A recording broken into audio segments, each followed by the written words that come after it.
ஈரோடு நித்யா சமையலில் இன்றைக்கி வாழைப்பூ ரசம் பார்க்கலாம். இது பார்த்திங்கன்னா வாழைப்பூ வேக வச்ச தண்ணி இருக்கும் இல்லைங்களா, அந்த தண்ணியை நம்ம யூஸ் பண்ணுவோம்.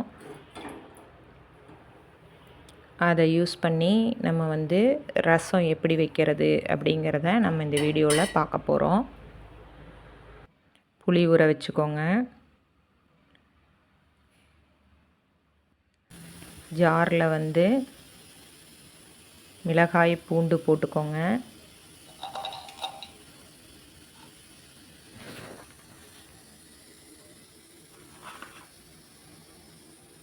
ஜீரகம் போட்டுக்கோங்க.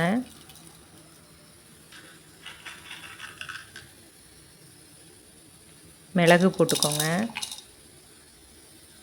இதையெல்லாம் அரைச்சி வச்சுக்கோங்க.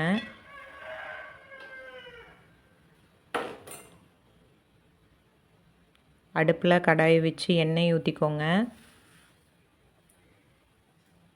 எண்ணெய் ஹீட் ஆகட்டுன்னு கடுகு போட்டுக்கோங்க.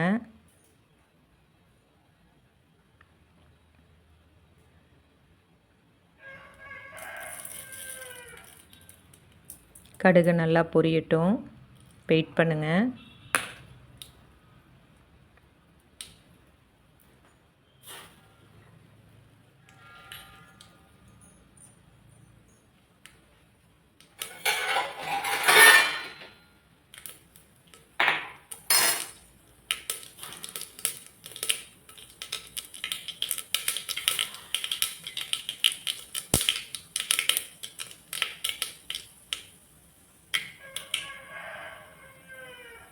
பெருங்காயத்தூள் போட்டுக்கோங்க.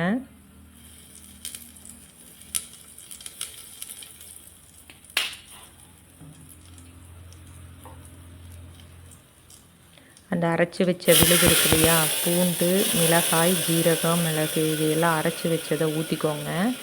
ஒரு கொதி விட்டுருங்க. இப்போ புளி கரைச்சல் சேர்த்திக்கோங்க.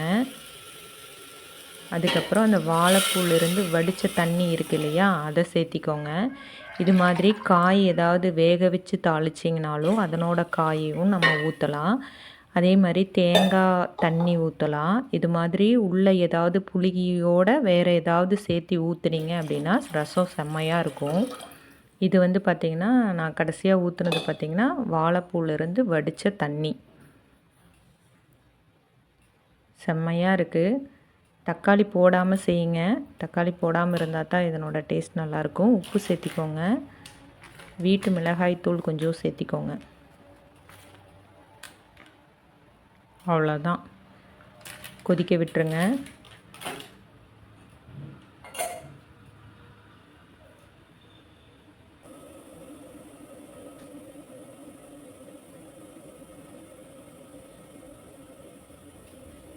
அவ்வளோதான், கொதிக்க விட்டு இறக்கி விட்டு சாப்பாட்டில் ஊற்றி சாப்பிட்டிங்கன்னா ரொம்ப நல்லாயிருக்கும். செஞ்சு பாருங்கள்.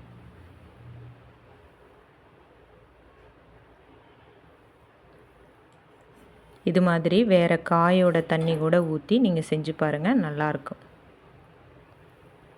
நான் இது மாதிரி தான் செய்வேன். நம்ம காய் நிறையா வேக வச்சு வடிக்கும்போது தண்ணி வரும் இல்லையா, அந்த தண்ணி கூட சேர்த்தலாம்.